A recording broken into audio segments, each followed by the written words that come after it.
Welcome to today's deep dive. Our mission today is to unpack the DS4 E-Tense electric vehicle. Yeah, it's a really fascinating one. It is. I mean, we're looking at this collision of French design philosophy and German industrial engineering. It gives us a lot of fresh insights into modern automotive strategy. It really does. It's a perfect lens for understanding how car makers are navigating this whole transition to electric. Right. It's kind of like imagine wearing a really flamboyant bespoke Parisian haute couture suit, but it was meticulously assembled by a highly regimented German tailor. That is a great way to put it because you have this quintessential French luxury brand, DS, right?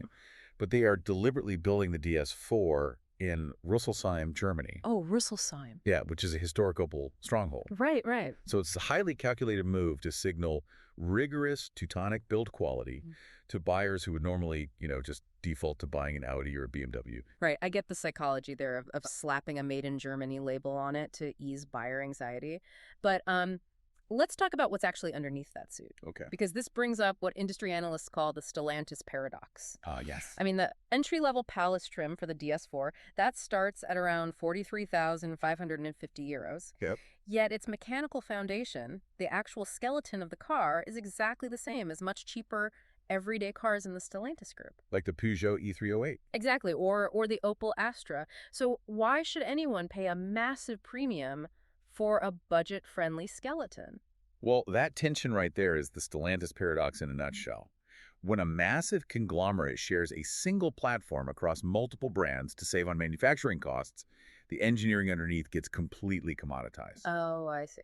So to justify charging over 43,000 euros, DS has to create a massive amount of premium distance between the DS4 and that humble Peugeot. Right. And they do it almost entirely inside the cabin. So they are basically dressing up an economy chassis in a tuxedo. But they really went all out on the tuxedo. I was reading the notes on the interior, and they use what they call watch strap leather upholstery. Yeah, it's beautiful. It actually looks like the metallic links of a high-end watch band, but sculpted out of leather. Right. And the stitching is inspired by haute horlogerie.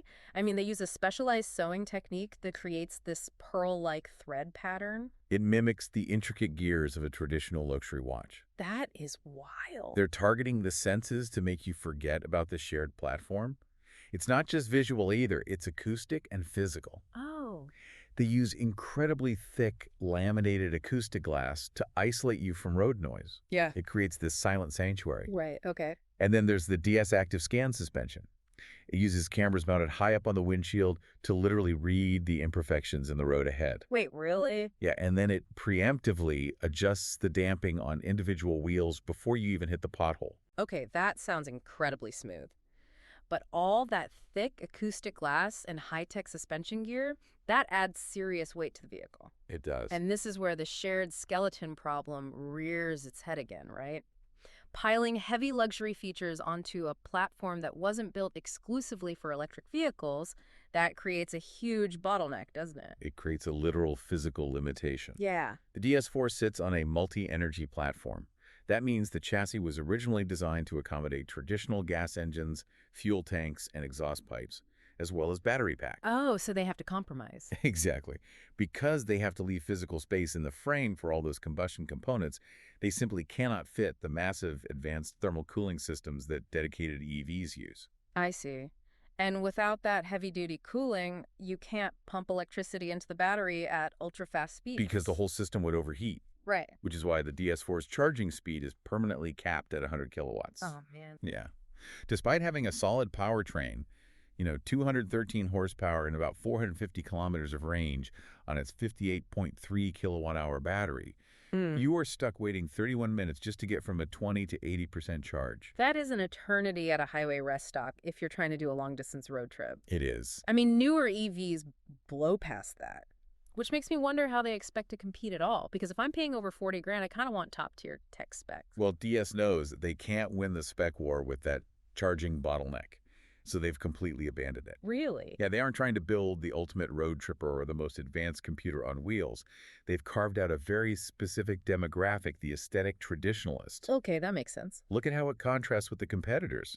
The Volkswagen ID.3, That captures the pragmatic buyer who just wants maximum interior space for the footprint. Right, the pragmatic efficientist. And then the Renault Megane E-Tech grabs the tech-obsessed crowd. A digital native. Oh, Yeah, it's on a dedicated EV platform, charges way faster at 130 kilowatts, and runs a lightning-fast Google-based infotainment system. So the DS4 basically ignores both of those lanes entirely.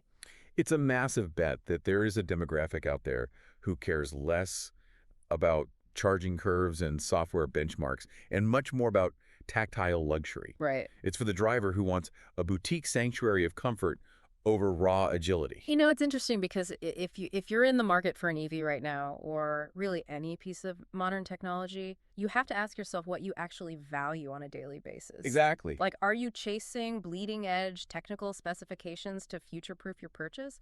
Or just tactile quality, something that just feels incredible to touch and sit in? Does that matter more to you?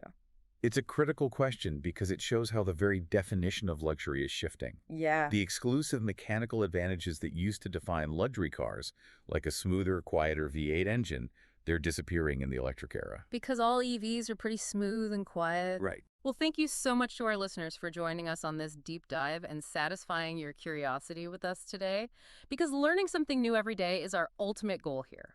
Absolutely. But before we go, here is a final thought to chew on.